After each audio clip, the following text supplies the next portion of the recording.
وكان الجيش آنذاك بسال التقدم الوحيد في البلاد، مدرسة يزهو الشباب فيها ببدلاتهم وسلاحهم، تأثر علي عبد الله صالح بأخيه الأكبر محمد.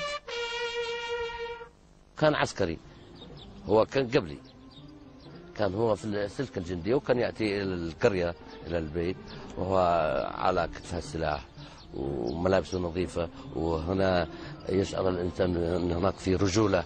فشعرت أنه هذا أفضل مكان هو تربية الإنسان عسكريا وجسديا وثقافيا. وفي ذلك الوقت تأثرت بأبناء القرية عندما كانوا يأتوا إجازات من وحداتهم ويتحملون السلاح، فكنت عاشق للجيش، عشقت الجيش وعشقت السلاح، فذهبت إلى التجنيد وبدأت تنمو ثقافة الإنسان حتى قامت الثورة. وأنا في الجيش، وكنا مشاركين من مساء الثورة، لكن لسنا من صناع القرار، كنا يعني جنود.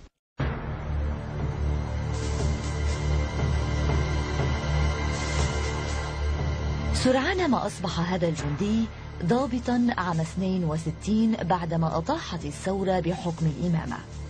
تقدمه أذهل الكثيرين وأثار استغرابهم. التحق بسلاح الدروع وسط اضطرابات بين شطري البلاد الشمالي والجنوبي. تولى عام 75 قيادة لواء ثاني أكبر مدن اليمن تعز، بينما كانت بؤرة للنشاط السياسي في تلك الفترة.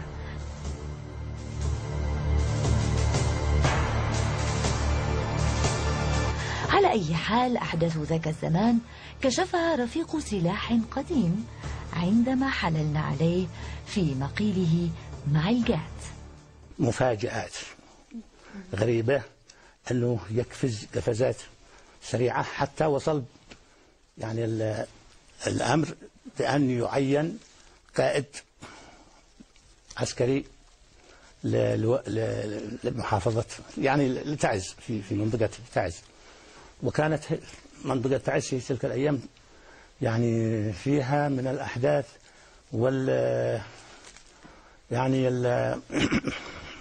المواجهات والوافدين إليها والخارجين منها،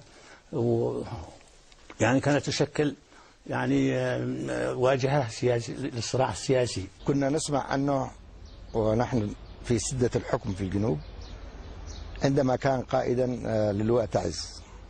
في تلك الفترة كثير من الزملاء الوزراء وبالذات من لهم علاقة في الأوضاع الداخلية كانوا يتحدثوا عن هذا الرجل حديث إيجابي من حيث شجاعته، من حيث تعاونه في كثير من القضايا، واستطاع كما قلت بكفاءته ولباقته وحسن تعامله وعطائه أن يحتل موقع جيد في الجيش.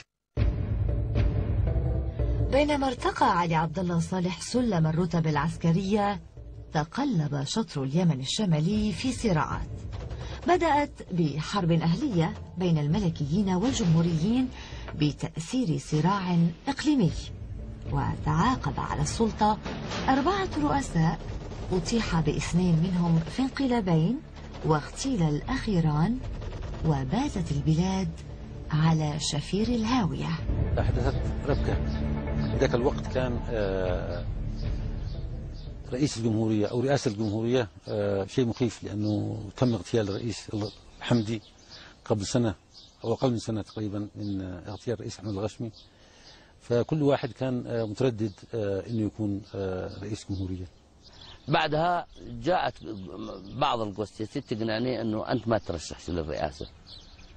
قلت لهم لماذا؟ قالوا عدد من القوى السياسية يعني أنه ما تترشح للرئاسة، كن رئيس وزراء، كن قائد عام للجيش، كن أي شيء، لكن ما تمسكش الرئاسة. يعني هذه القوى السياسية كانت تريد رئيس الجمهورية عبارة عن شماعة، موظف لدى هذه القوى السياسية تحركه في أي وقت. قلت لهم على كل حال أنا مرشح رئاسي، وأنا حفرت قبري وأخذت كفني بيدي وأنا متوكل على الله. وكانت أيضا مخاطرة. أنا أذكر يعني من الأشياء التي قالها أنا سأتحمل السلطة وأنا أخيط كفني الآن. قلنا على بركة الله.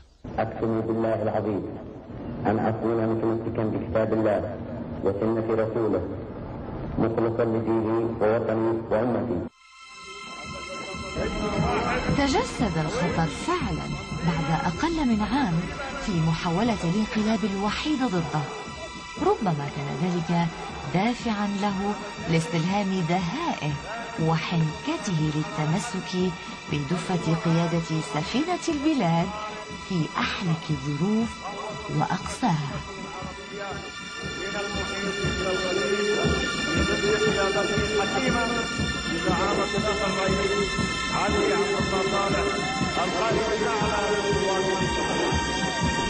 الرئيس جاء من الوسط العسكري وهو وسط غير حزبي، وكان طابع العام للمثقفين في السبعينات أن معظمهم متحزبون، إما يساريون بمختلف الانتماءات أو إسلاميون أو غير ذلك. وكانت تجربته مع الحزبيين في بداية عهد التجربة غير طيبة، يعني هناك طرف سياسي حاول الانقلاب عليه وطرف آخر كان في خلاف معه في أثناء مع الحزب الاشتراكي في أثناء حكمه للشطر الجنوبي. هذا خلق حالة من التوتر تجاه الحزبيين الذين كان معظم المثقفين ينتمون إلى هذه التيارات الحزبية.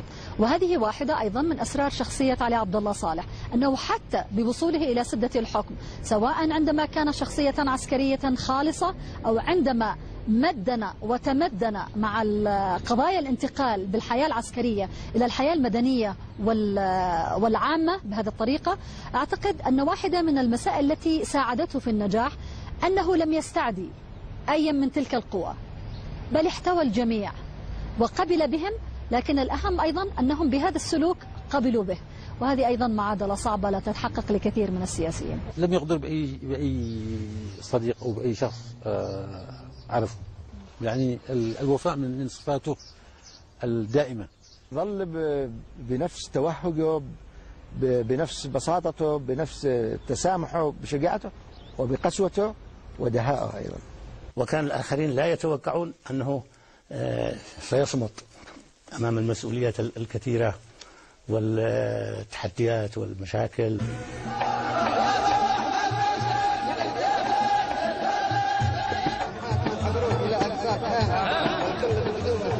فرحنا دانس من الفرحة مع طيب الإقامة فكر العرب والكم بالعشرة شهدنا والنور بين بعد ما زحت الظلام.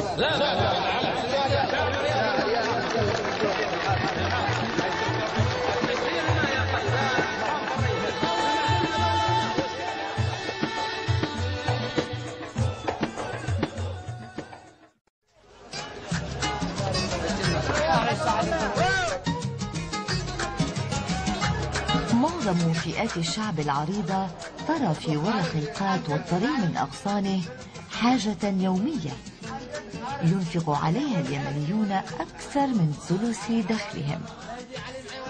مجلس القات أو المجيل مجلسان، واحد للرجال وآخر للحريم، وفيه يطيب الحديث عن خفايا السياسة وبواطن التاريخ وإبداع الشعر والغريب من الأخبار. جلسة القات أنا صراحة يعني موجود، أنا خزن في اليوم 3 مرات، في الأسبوع 3 مرات. يعني تسمع أدب وشعر واللي قام عن الناس وحكي سياسة، وكل الناس يحكوا في هذا السياسة. احنا في القات عندنا يمكن أكبر سياسيين في العالم. احنا نقيم الوضع في أمريكا ونقيم الأوضاع في الصين، في شرق آسيا، جنوب شرق آسيا، في استراليا. جلسات القات نقيم الأوضاع الديمقراطية، الأوضاع الدكتاتورية، الأوضاع نخلي نقرش الحكام، نمدح الحكام، نسلخهم، ولا نخلي بشر في مقايل القات. لكن خلاص هي بعدين تتفرغ من بعد نهاية القات، هذه هي الجعبة راحت.